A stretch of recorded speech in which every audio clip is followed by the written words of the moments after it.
नमस्कार, मैं Indresh Sahni consonance classes में आपका फिर से एक बार स्वागत करता हूं। पिछला टॉपिक पे हम लोग ट्रिग्नोमेट्री फंक्शन पढ़े थे और बेसिक कॉन्सेप्ट ऑफ ट्रिग्नोमेट्री भी पढ़ चुके हैं हम लोग। और आज हम लोग पढ़ेंगे उसके यूज़ क्या कैसे हम लोग उसको अप्लाई करेंगे, ट्रिग्नोमेट्री फंक्शन को न्यूमेरिकल कैसे उस पर कैसे न्यूमेरिकल बनेंगे और उसको कैसे सॉल्व करेंगे, आज हम लोग सीखेंगे। और जो हमारे फंक्शन थे ट्रिग्नोमेट्री फंक्शन, उससे कैसे कैसे फार्मूले आ रहे हैं आज हम लोग देखेंगे। हम लोगों ने पढ़ा था जो साइन थीटा है, उसमें पहला जो था साइन थीटा था। साइन थीटा को हम लोग उस दिन पढ़े थे, साइन थीटा जो है कोसिक थीटा का जस्ट अपोजिट होता है। तो यहाँ से हमें ऐसे लिख सकते हैं साइन थीटा को 1/, कोसिक थीटा। ये हमारा एक फार्मूला मिल गया। फिर अगर इसी को हम देखें और क्या हम कर सकते हैं, इसके नीचे अगर एक मान के क्रॉस मल्टीप्लिकेशन कर लें तो ये हो जाएगा sine theta into cosec theta equal to 1। ये हमारा एक और फार्मूला मिल गया। फिर अगर हम इसमें से कोसेक थीटा चाहें निकालना तो ऐसे हो जाएगा cosec theta equal to 1/, sine theta. ये भी एक हमारा फार्मूला मिल गया। तो इस तरह यहाँ से हमें 3 फार्मूले मिले जो हमें याद करना ही पड़ेगा। इसकी ज़रूरत हमें जब न्यूमेरिकल सॉल्व करेंगे तो इसकी ज़रूरत पड़ेगी। मतलब हम साइन थीटा को 1/, कोसेक थीटा लिख सकते हैं, या जहाँ पे कहीं sign theta into cosec theta अगर आए तो वहाँ पे 1 लिख सकते हैं, और कोसेक थीटा को 1/, साइन थीटा लिख सकते हैं। इसी तरह बाकी के हम देखेंगे जो है, दूसरा जो हमारा आता है कॉस थीटा, इसको हम लोग लिख सकते हैं। हमने पिछले वीडियो में देखा था जो कॉस थीटा होता है वो ठीक उल्टा होता है सेक थीटा का, तो इसको हम लिख सकते हैं कॉस थीटा को 1/, सेक थीटा। फिर उसी तरह जस्ट वैसे ही जैसे उसमें किए थे, क्रॉस मल्टीप्लिकेशन करेंगे। पहले एक फार्मूला ये हो गया, फिर इसमें मल्टीप्लाई करेंगे तो ये होगा cos theta into sec theta equal to 1। ये हमारा एक और इक्वेशन मिल गया। फिर यहाँ से अगर हम लोग सेक थीटा को निकालना चाहें तो सेक थीटा हो जाएगा हमारा 1/, कॉस थीटा। यहाँ से एक फार्मूला और मिल गया। इसी तरह हम लोग तीसरे फंक्शन को देखेंगे जो है टेन थीटा है, वो होता है कॉट का जस्ट अपोजिट। तो ये हो गया हमारा 1/, कॉट थीटा।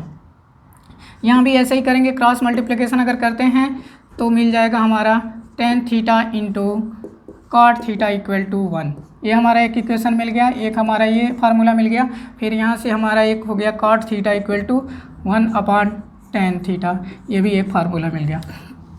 इस तरह से हमने कुल मिला के 9 फार्मूले मिल गए हमें आज, जो हमें याद रखने पड़ेंगे। और इसका हम लोग कैसे यूज करेंगे, इसके बेस पे हम न्यूमेरिकल सीखेंगे। अभी एक एग्जांपल लेंगे और हम इस पे सीखेंगे कैसे इस पे क्वेश्चन बनेंगे और कैसे उसको हम सॉल्व करेंगे, फार्मूले को अप्लाई कैसे करेंगे।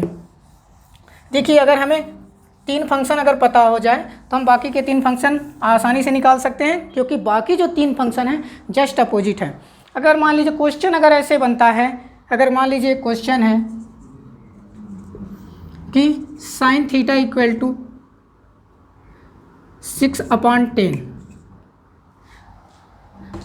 अगर साइन थीटा की वैल्यू 6/10 है तो बाकी जो ट्रिग्नोमेट्री फंक्शन है उसकी वैल्यू क्या होगी। जैसे कि हमारा कॉस थीटा क्या होगा, टेन थीटा क्या होगा,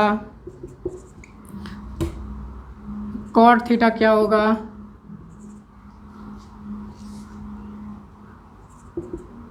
और कोसेक थीटा क्या होगा। तो हमें अभी यहाँ पे एक चीज़ पता है कि साइन थीटा जो है 6/10 है।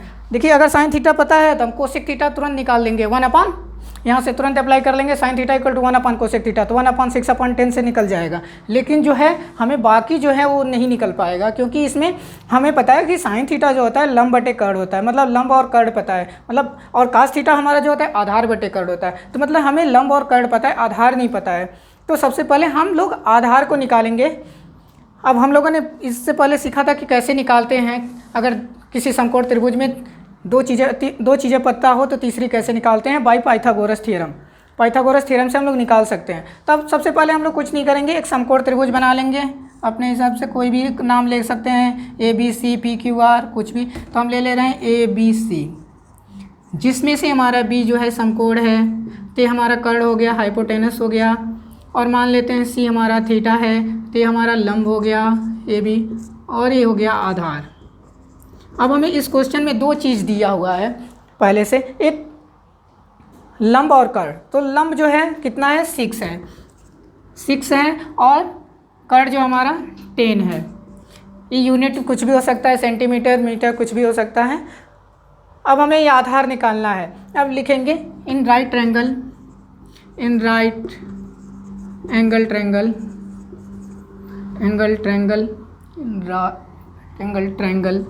ABC by using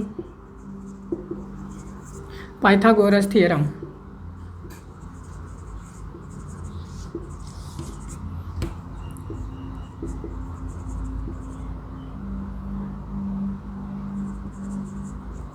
अब इसमें पाइथागोरस थ्योरम यूज करेंगे तो क्या होगा, AC² इक्वल टू क्या होगा। अब हम लोगों ने पढ़ चुका था कि पाइथागोरस थ्योरम क्या होता है, जो कर्ण पर बना वर्ग होता है वो शेष दो भुजाओं पर बने वर्गों के योग के बराबर होता है। I mean AC² equal to AB² plus BC²। तो AB² प्लस BC²। अब हमें AC की वैल्यू यहाँ पे पता है 10, तो 10² हो जाएगा, और AB की वैल्यू भी पता है 6, तो 6² हो जाएगा। BC का नहीं पता है तो हम BC को ऐसे ही रखेंगे BC²।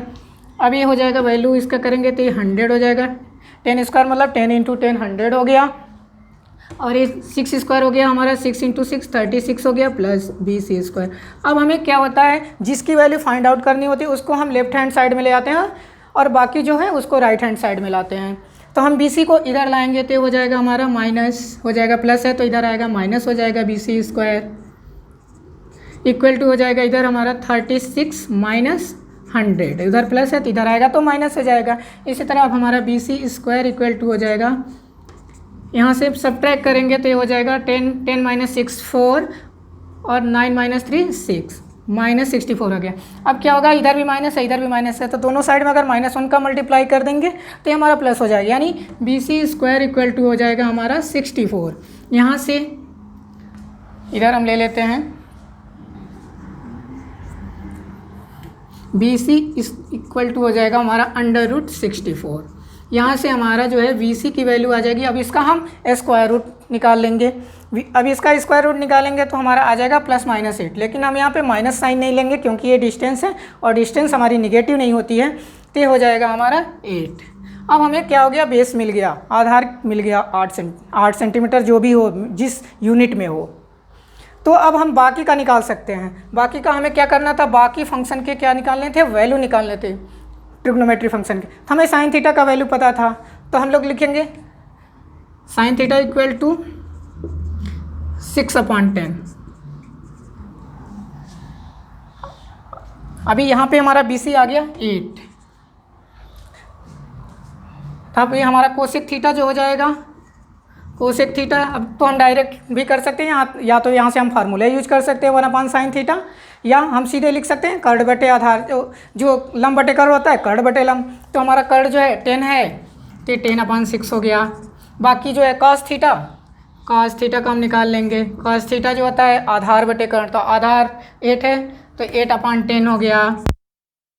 अभी हम लोगों ने साइन थीटा की वैल्यू निकाल लिया 6/10, कोसेक थीटा जस्ट इसका अपोजिट होता है 10/6 हो जाएगा। बाकी हम निकालेंगे इसी तरह का, बाकी जो भी फंक्शन है 4 बचे हैं। cos थीटा जो होता है क्या होता है, हम डायरेक्ट निकालें आधार बटे कर्ण, तो आधार क्या है 8/10, और इसका उल्टा जो होता है सेक थीटा जो होता है कर्ण बटे आधार, तो हमारा हो जाएगा 10/8, और एक 2 हमारे बचेंगे, और tan थीटा जो होता है हमारा लंब बटे आधार, तो लंब है हमारा 6/8 हो गया, और लास्ट होगा हमारा cot थीटा जो होगा आधार बटे लंब, तो 8/6। इस तरह से हमने ये सीखा कि अगर किसी एक फंक्शन की वैल्यू पता है 6 में से किसी एक का साइन थीटा या cos थीटा या tan थीटा कोई भी एक वैल्यू पता है, तो बाकी का हम निकाल सकते हैं। बाकी त्रिकोणमिति जो ट्रिग्नोमेट्री फंक्शन है उसकी वैल्यू हम फाइंड आउट कर सकते हैं ऐसे। अभी हम लोग इस वीडियो में इतना ही सीखा, और इतने फार्मूले हमें याद करने ही पड़ेंगे, और अभी इस वीडियो में हम लोग इतना ही सीखेंगे। और हमें उम्मीद है कि आप लोग इस बेसिस पे जो भी न्यूमेरिकल होगा आप लोग उसको सॉल्व करेंगे, और जो भी क्वेरी होगी आप लोग कमेंट बॉक्स में कर सकते हैं या हमारे मेल पे भी मेल पे क्वेश्चन भेज सकते हैं। अगर कमेंट बॉक्स में अगर क्वेश्चन को टाइप नहीं कर पा रहे हैं तो आप लोग मेल भेज सकते हैं। मेल पहले भी मैंने बता चुका है, एक बार फिर से रिपीट कर देता हूँ, sahaniindresh92@gmail.com। इस पर आप लोग मेल कर सकते हैं। अभी के लिए, आज के लिए इतना ही, धन्यवाद।